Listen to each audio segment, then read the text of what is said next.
Hi, my name is Michelle Marshall, and I'm the author business partner for the Book Dragon. Today, I have the pleasure of being joined by one of our wonderful authors, Janet Gilson. Hello, Janet. Hi, Michelle. So, you very kindly agreed to answer some questions for us today. So, I'd like to start by asking, when did you first discover your gift for writing? So I think that was when I was much younger at school. It was English was always my favorite subject, and I was always encouraged Mhm. in that. And it was a sort of escapism, you can write stories about anything and everything. And I used to like writing short stories, and I think it was often said that I had a very vivid imagination. Mhm. And I think it was escapism for me. I just used to like to get into a whole different world. And one of my teachers did encourage me to do something with my writing at senior school level, which I never did at the time. So many years later, I'm finally Mhm. taking his advice. Well, thank you belatedly to that teacher then. Yeah, very much so. So, which other writer most inspires you and why? Okay, now this was a difficult one for me to think about because there are so many great writers, and I like to discover new people all the time. But I think a firm favourite of mine is definitely Marion Keyes. I think it's because again it's escapism. Hmm. It's just pure. Most of it, some of her books have a strong message, but most of them are fun and light. I love her humour and the way she weaves that into absolutely everything. And I have Irish roots, so maybe there's maybe there's a connection there.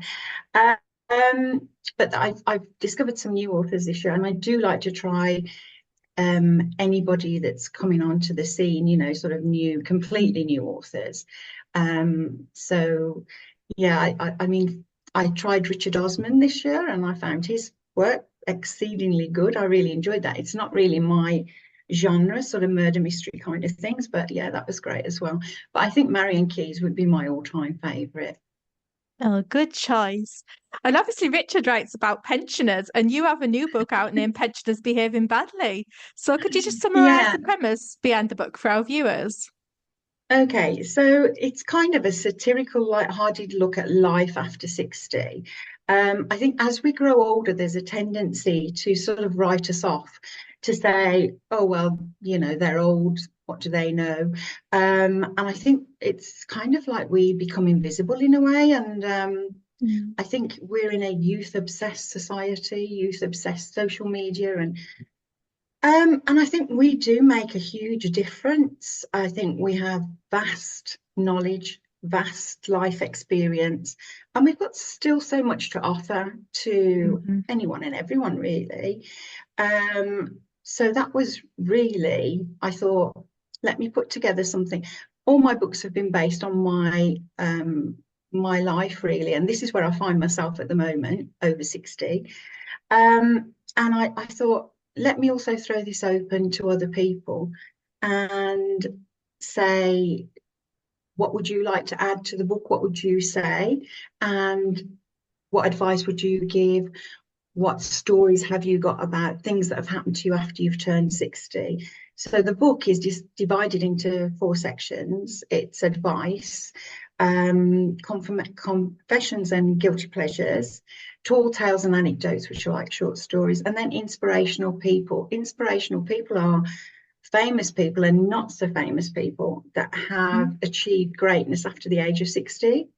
And so also their inspirational sayings. Each section is divided by a poem and a work of art. The poems I've garnered from people that are already, renowned poets. And there are people from Malta in this book. There are people from the US in this book. There are people from the UK in this book. Some wanted to be named, some didn't. So I respected that. Um, but yeah, I think it could appeal to a large demographic.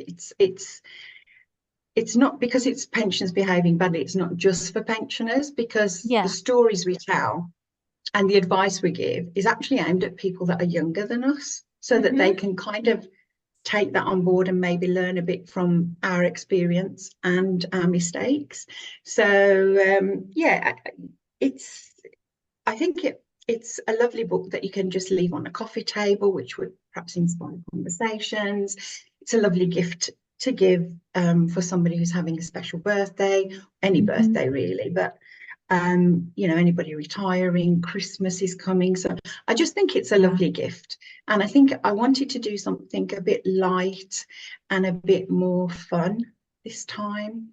Yeah. And I didn't want it to just be me. So this is why I had asked other people to contribute to the book. And I think that gives it depth and diversity as well.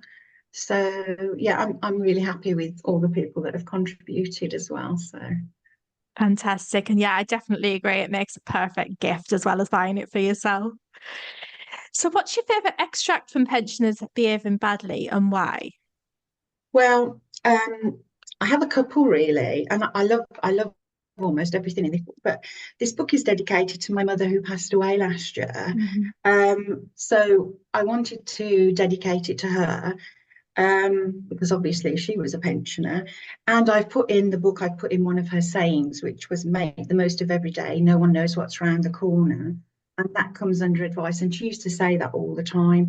She would encourage people to do things and go for things. And if I said to her, I'm going on holiday, she'd be absolutely delighted. And, she was not the, oh, woe is me, I can't do it anymore sort of person. She was very Hmm. much a champion for everyone. And I wrote a short story or a short little verse at the end in the Tall Tales and Anecdotes called I Remember When.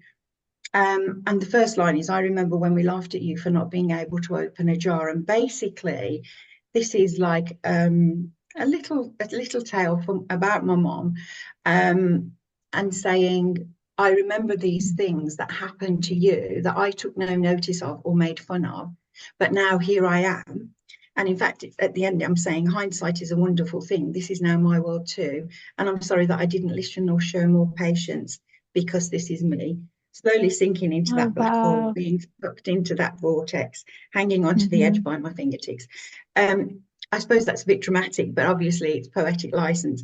But that was because it's dedicated to my mum as well. It gives a little bit of context to Yeah. how I feel that we do tend to, as you get, my mum was 85, so she had a good long life, and of course you do tend to sort of, as I said at the beginning, you tend to ignore people a bit as they get older, and you think, oh, you can do it, yes, you're fine.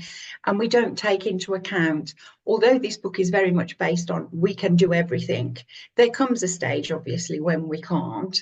And I think Hmm. more people need to be mindful of that as well. So I think that would Yeah. be my favorite bits because it's about my mom. Oh, yeah. Thank you so much for sharing that with us, Janet. So, you obviously stocked some other books with us at the Book Dragon. Could you just tell us a little bit about those? Yeah, well, my very first book was a memoir that I wrote about my life. And I basically wrote it because I had had a lot of trauma in my early life. My idea was that if I could help other people by talking about this trauma and showing them that there is light at the end of the tunnel, that you can come out of this and go on to have a really good and happy life, then Mhm. that would be, that would be helpful to others. um, I also felt a little bit like people look at my life now and say, oh, she's done well for herself. Look, everything's fallen into her lap. She's got the whole world in. And I just wanted, I think there's a popular, people look at you and just sum up and, what they see at the time, which happens with everybody that, let's be honest. But I just felt that, I wanted to tell my whole story so that people could see that my life wasn't always a bed of roses. It wasn't always perfect. I mean, no one's life is perfect. It still isn't, but I thought that, I would set the record straight with that. And it's quite, I think it's an interesting story. Obviously, I think it's an interesting story because it's my story. But my aim for that was to help others that are going through similar traumas. And as you know, with all of my books, I give a donation to charity from the Yeah. sales of the books. And that was to help women and children all over the world that are suffering, you know, women and children that are suffering from abusive relationships, from any kind of abuse. So that was the reason for that book. And then the following year, I touched on this in the first book. I had a baby that only survived, well, my pregnancy only lasted 22 weeks, and he was born asleep. Mhm. As we say, he was born sleeping. So, and that was the most traumatic thing I think I've ever been through. But again, last year would have been his 21st birthday. And I tend to always use writing. It just helps me such a lot, and I find it very therapeutic to write. And I had written letters to him over the years, more so at the very beginning because I had all this love to give, and I wanted to remember him. So, and then I thought, would this help somebody that goes through a similar trauma, like losing a baby during pregnancy, losing a baby shortly after birth, etc. Because it's far more common than we think. And so, but I actually put it together sort of for a tribute for his 21st birthday, a tribute to him. And for him, that was my idea behind that book. So both of those books deal with trauma. Both of those books have a disclaimer that there are sort of that it contains abuse, it contains infant and baby loss. Um, so, so this new book, I wanted to go completely in a different direction with this one. But the other two, as you say, are available at the Book Dragon as well. So yeah, I'm really happy that they're there. Mhm. So, like Janet says, you can get all three of her books at the Book Dragon in store or on our website, which is thebookdragon.co.uk. You can also follow along with Janet's book tour this week on that website.